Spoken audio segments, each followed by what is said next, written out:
Hello everyone. हमारा आज का पॉडकास्ट कुछ स्पेशल रहने वाला है। हेलो देवव्रत। Hello ma'am. तो आपको सिविल सर्वेंट बनना तो इंडियन फॉरेन सर्विसेज में जाना है। था, आपने कोई प्लान बी भी सोचा? एक स्टूडेंट को कॉलेज स्टार्ट करने से पहले किन किन बातों का ध्यान रखना चाहिए? देवव्रत, यदि आपको अपनी कंट्री के एजुकेशन सिस्टम में कुछ चेंज करना हो तो आप क्या चेंज करेंगे? अभी नीट का पेपर लीक हुआ मैम। कि जैन जी को बाकी पीढ़ियों से कैसे बेहतर मानते हैं? ये 5 साल की मेहनत आपको 50 साल के आराम की ज़िंदगी दे सकती है। आप भी यूपीएससी एस्पिरेंट रह चुके। हेलो एवरीवन, मैं मोनिका अपने नए पॉडकास्ट के साथ आपका फिर से स्वागत करती हूँ।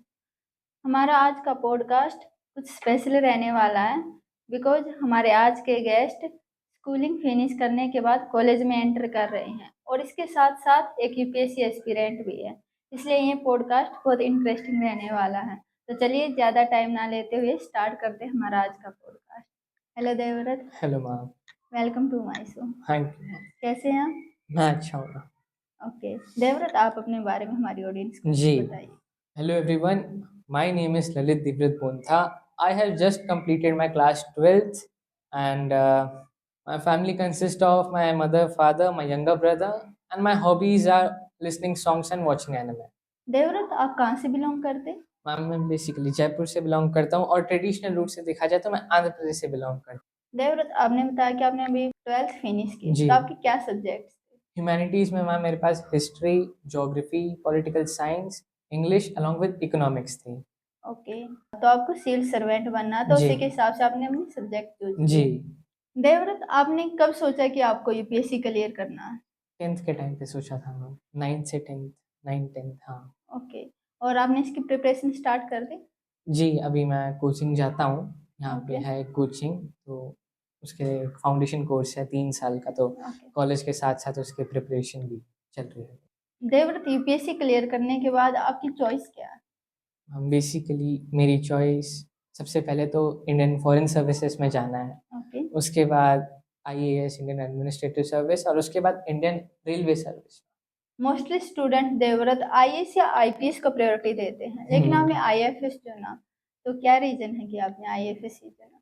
मैम आईएएस और आईपीएस की अगर आप वो देखें, लाइफ देखें, तो थोड़ी सी ज़्यादा हेक्टिक है। मैं ऐसा नहीं बोल रहा हूँ कि आईएफएस की नहीं है, बट आईएएस और आईपीएस को थोड़ा ज़्यादा वो लाइमलाइट टाइप मिलता है, और मेरे को उतनी आदत नहीं है लाइमलाइट की, ओके। और थोड़ा सा अजीब सा फील होता है। तो मैं आईएफएस में मतलब वहाँ से मैं अपनी कंट्री को सपोर्ट करूँ, इसीलिए ऐसा सोचा मैंने। ओके, आप किसी आईएफएस से इंस्पायर हुए?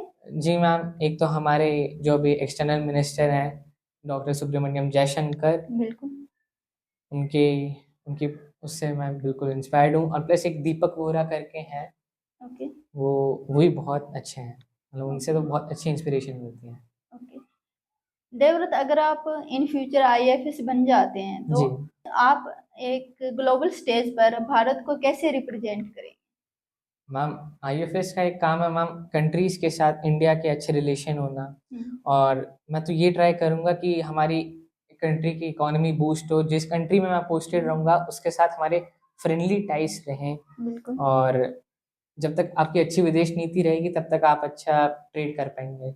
इसके साथ साथ आपने कोई प्लान बी भी सोचा यूपीएससी के? अगर यूपीएससी क्लियर नहीं होता है तो मैं फिर स्टेट पीएससी दूंगा, ओके। एंड बाय चांस अगर वो भी क्लियर नहीं होता है तो फिर मैं प्रोफेसर बनने की सोच। देवव्रत, यूपीएससी के लिए एक डिसिप्लिन लाइफ और एक हमारे माइंड का कंसंट्रेटेड होना बहुत कंपलसरी है, और एक सबसे इम्पोर्टेंट है पेशेंस। बिकॉज आपको कई बार ये फीलिंग आएगी कि हाँ मैं कर दूंगा, आप बहुत ज्यादा मोटिवेट हो गए, लेकिन उसी दौरान कई बार आपको ये फील होगा कि नहीं मेरे से नहीं होगा, तो इसलिए आपको इसमें पेशेंस रखना बहुत जरूरी है। जी और यूपीएससी में थोड़ा टाइम लगता है, आई होप आपको ज्यादा टाइम नहीं लगे। Thank you. और एक सोशल मीडिया से भी थोड़ा दूर रहने की एडवाइस दी जाती है। जी आप ओनली स्टडी के लिए यूज कर सकते हैं जी लिमिटेड जी रूम, जी लेकिन आपको मोस्टली तो दूर ही रहना चाहिए जी। सोशल मीडिया से। डिस्ट्रैक्टिंग एलिमेंट है ना मैम, इसीलिए। बिल्कुल। यस बिल्कुल। देवव्रत, अभी आपका कॉलेज स्टार्ट हो रहा है, तो एक स्टूडेंट को कॉलेज स्टार्ट करने से पहले किन किन बातों का ध्यान रखना चाहिए? मैम आपका कॉलेज स्टार्ट हो रहा है मैम, तो सबसे पहले तो आपका कॉलेज प्रेस्टिजियस हो, बिल्कुल। रिनोन्ड हो, उसके जो टीचिंग स्टाफ है वो भी रिनोन्ड होने चाहिए। बिल्कुल। प्लस जैसे मेरा केस है मैम, तो मेरे को तो कोचिंग भी देखनी है हम्म। कॉलेज के, तो मैं ऐसा करूँगा कि वो कॉलेज के प्रॉक्सिमिटी में ही रहे, बिल्कुल। तो वो मेरे लिए मायने रखता है मैम। तो ये 3 फैक्टर्स मेरे हिसाब से इम्पोर्टेंट है मेरा कॉलेज चूज़ करने के लिए। ओके। और देवव्रत मोस्टली बच्चों को कॉलेज के पहले दिन थोड़ा नर्वसनेस फील होती है जी। बिकॉज आप एक स्कूल से कॉलेज में एंटर करें, स्कूल का एनवायरनमेंट अलग होता है, तो आप क्या सोचते हैं इस बारे में? हाँ मैम, बिल्कुल अलग होता है। जैसे स्कूल में कुछ रेगुलेशंस हैं, रूल्स हैं, एक फ्रीडम आपको कॉलेज में मिलती है मैम एक। बिल्कुल। तो हाँ, कुछ चेंजेस तो हैं, थोड़ा नर्वसनेस है कि आपको कैसे लोग मिलेंगे, आपका ज़ोन कैसा रहेगा, आप कैसे फ्रेंड्स को चूज़ करते हैं। तो वो नर्वसनेस तो रहती है मैम, बट स्टिल आपको आपके गोल के प्रति रहना है मैम कॉन्संट्रेटेड, तो या जैसे कि आपने बताया कि वहाँ पर फ्रीडम ज़्यादा मिलती जी। है, तो कुछ स्टूडेंट इसका मिसयूज़ करते हैं, तो आप इनसे अपने आप को कैसे बचाएँगे? मैम तो आपको पता होना चाहिए कि आपने क्या चूज़ किया है, आपको अपने गोल के प्रति कंसिस्टेंट रहना चाहिए। प्लस आपको ये देखना चाहिए कि आपके पेरेंट्स ने कितनी मतलब मेहनत करी आपको कॉलेज भेजने के लिए। और जब आप ऐसा सोचेंगे कि आप जब कर रहे हैं कुछ अपना मिसयूज़ कर रहे हैं टाइम का, जब आप ये सोचेंगे कि आपके पेरेंट्स क्या कर रहे हैं आपके लिए, तो फिर अपने आप ही इंसान समझ ही जाता है कि क्या करना है। बिल्कुल। और आपका एक फ्रेंड सर्कल आपके अकॉर्डिंग ही होना चाहिए। जी, बिल्कुल। फ्रेंड सर्कल जैसे आपके फ्रेंड्स रहेंगे वैसे आप रहेंगे मैम। बिल्कुल। अगर आपके फ्रेंड्स भी कंसिस्टेंट है, आपके फ्रेंड्स एकेडमिक्स में ज़्यादा ध्यान देते हैं और तो फिर कोई दिक्कत नहीं है, फिर आप उनसे अच्छी दोस्ती बना के रखें। ओके। और स्कूल लाइफ के बाद कॉलेज को लेकर आपकी सबसे बड़ी एक्साइटमेंट और सबसे बड़ा डर क्या है? एक्साइटमेंट तो ये है मैम कि फ्रीडम मिलेगी, आप घूम सकते हो, थोड़ा-सा मतलब ईज़ी होता है, हाँ, घूमना, घामना जो करना है आप कर सकते हो। और तो फ़ियर ये है कि आपको कैसे दोस्त मिलेंगे, आपको कैसे लोग मिलेंगे, आप क्या इंप्रेशन उन पे जताते हैं, बिल्कुल। तो वो है। यहाँ पे तो स्कूल में मैम टीचर आप जो कम बच्चे होते हैं तो फिर टीचर भी आपको जानता है। अब आप कॉलेज में एक ही क्लास में 300 बच्चे, 400 बच्चे अगर आप देखें और टीचर आपको नहीं जानता है, उनके सामने आप क्या इंप्रेशन जताते हैं वो इम्पोर्टेंट मैटर करता है मैम। देवव्रत, यदि आपको अपनी कंट्री के एजुकेशन सिस्टम में कुछ चेंज करना हो तो आप क्या चेंज करेंगे? जैसे पेपर लीक्स होते हैं मैम, अभी नीट का पेपर लीक हुआ मैम, तो मैंने भी इसके बारे में सोचा था। तो मेरा एक पॉइंट है कि मैम जो नेशनल टेस्टिंग एजेंसी है, एनटीए, वो क्या नेशनल गवर्नमेंट ने उसको सारी पावर्स दे रखी है। तो मेरे हिसाब से उसे डिसेंट्रलाइज करना चाहिए, उसे पावर स्टेट गवर्नमेंट्स को देनी चाहिए कि ताकि स्टेट अच्छे से कंडक्ट करवा सके मैम। और स्ट्रिक्ट पॉलिसीज़ होनी चाहिए, स्ट्रिक्ट रूल होने चाहिए और जो भी ऑफेंडर है उसे पेनलाइज़ करना चाहिए, प्लस उसे कस्टडी में भी जाना चाहिए मैम।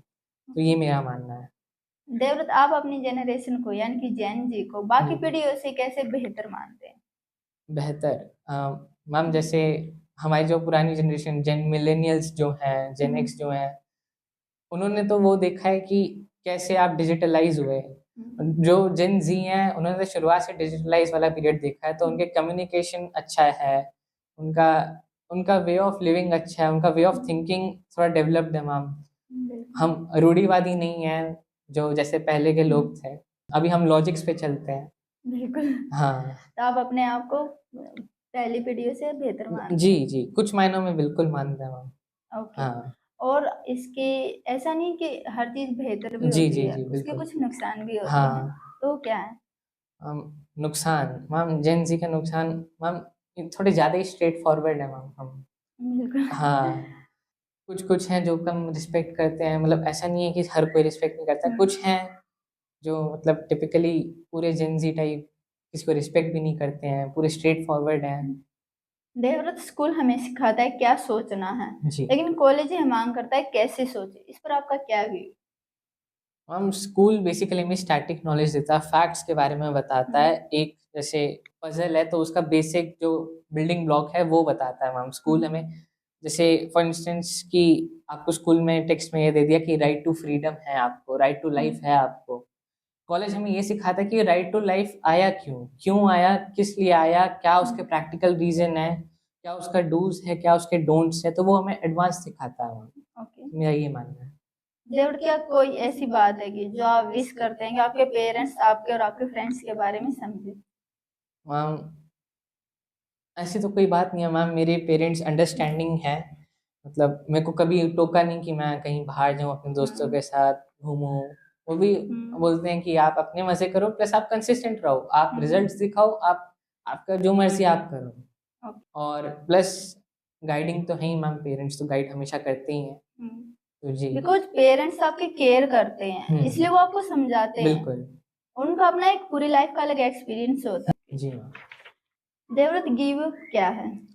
हम गिव अप जब आप किसी टास्क को कर रहे हो या अपने गोल के प्रति आप कुछ भी कर रहे हो बट आप बीच में उसे छोड़ देना मैम, वो गिव अप होता है।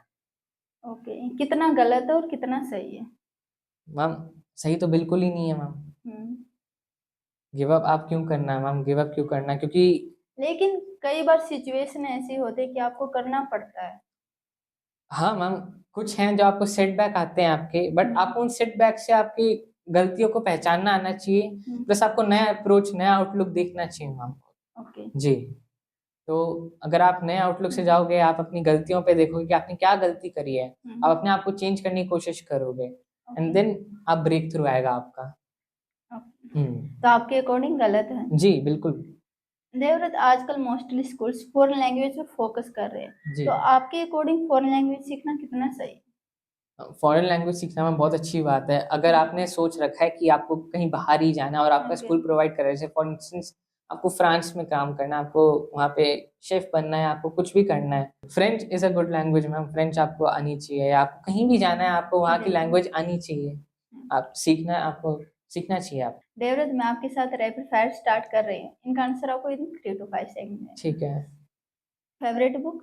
Harry Potter and the prisoner of Azkaban. Okay. Favourite movie? Sam Bahadur. Favourite food? Favourite food ma'am यही है, pasta, pizza, burger type. Okay, बहुत सारे। हाँ। Favourite place? Favourite place ma'am India में तो ऋषिकेश, और बाहर नीदरलैंड्स में एम्स्टर्डम। ओके। और favourite game? Favourite game ma'am पहले टेम्पल रन खेलता था, तो फेवरेट है मेरा। हाँ, अभी नहीं खेलता हूँ। स्मार्ट वर्क या hard work? Smart work plus little bit of hard work ma'am. One thing you can not live without? Ma'am चश्मे क्यों ना मैम, अंधे जैसा फील होता है। ओके, आल्सो मी। फाइनली देवव्रत, आप हमारे स्टूडेंट ऑडियंस को कोई मैसेज देना चाहते हैं? हाँ, तो मैम ऑडियंस के लिए मेरा यही मैसेज है मैम कि आप अपनी स्कूल लाइफ को एंजॉय करें, 1st to 12th अच्छे से एंजॉय करें, कंसिस्टेंट रहें, और उसके बाद क्योंकि आप अपने करियर के प्रति थोड़ा ज़्यादा हो जाते हैं, कमिट हो जाते हैं आप अपने करियर के प्रति, तो ये 5 साल की मेहनत आपको 50 साल के आराम की ज़िंदगी दे सकती है। और अभी की 5 साल आप अगर ये कंसिस्टेंट नहीं रहे, तो आगे 50 साल आपको मेहनत करनी है। तो चॉइस आपकी है, मेहनत तो आपको करनी है।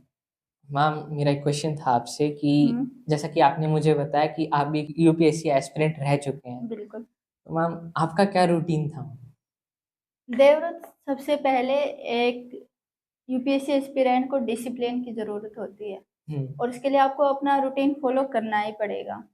तो मेरा रूटीन यही था कि स्टार्ट में 6 to 8 आवर्स अपनी स्टडी को देना, और बाकी आप अपनी नॉर्मल लाइफ जी सकते हैं। कुछ बोलते हैं कि यूपीएससी के लिए 18 to 20 आवर्स लगते हैं, बट मुझे नहीं लगता कि इतना टाइम कोई दे पाएगा कि आप 18-20 घंटे सिर्फ पढ़ रहे हो, पढ़ाई नहीं हो पाएगी। जी। और स्टडी में सबसे इम्पोर्टेंट रोल एक न्यूज़पेपर का होता है, आपको न्यूज़पेपर डेली पढ़ना ही पड़ेगा, वो आपकी इस जर्नी में एक अहम रोल निभाता है। और उसके अलावा सबसे इम्पोर्टेंट आपका मैगजीन्स आती हैं, बहुत सारी मैगजीन हैं, जैसे योजना और कुरुक्षेत्र, ऐसी मैगजीन हैं जो मंथली आती हैं, वो आपको जरूर पढ़नी पड़ती हैं। और प्रॉपर डाइट आपकी, ताकि आप बीमार ना पड़े, बिकॉज आपका रूटीन टूट जाता है, उसके लिए बहुत इम्पोर्टेंट आपकी हेल्थ। और आपको एक सही मार्गदर्शन होता है, उसकी जरूरत पड़ती है। और आपको किसी को दिखाने के लिए नहीं पढ़ना होता, आपको अपने खुद के लिए पढ़ना होता है। आपने एम क्यों डिसाइड किया? अपने पेरेंट्स के लिए। और लोग कहते हैं उनको कहने दो, उससे आपको कोई फर्क नहीं पड़ना चाहिए, बस आपको अपनी स्टडी पर फोकस करना है। और बस आपको पेशेंस रखना पड़ेगा थोड़ा सा, बिकॉज ये जर्नी थोड़ी लॉन्ग होती है। जी मैम। जी, तो बस आप यही फॉलो करोगे तो सक्सेस आपको जरूर मिल जाएगी। Thank you ma'am, thank you आपके एडवाइस के लिए। देवव्रत, मैं आपको एक प्लांट गिफ्ट कर रही हूँ। यह एनवायरनमेंट को बचाने का हमारा एक छोटा सा प्रयास है। आई होप आप इसकी अच्छे से केयर करें। थैंक यू मैम, बिल्कुल बिल्कुल मैम। ये प्लांट्स ही हैं जो हमें ऑक्सीजन देते हैं और हमें लाइफ देते हैं मैम। देवव्रत, मैं अपनी शो में आने वाले हर स्टूडेंट का एक ऑटोग्राफ भी लेती हूँ, तो प्लीज़ आप भी अपना autograph. Sure ma'am, thank you. Thank you so much Devvrat for coming in our. Thank you. Thank you so much to watching my show. Be positive, avoid negativity, and please subscribe my YouTube channel, The Future Thinking of Bharat.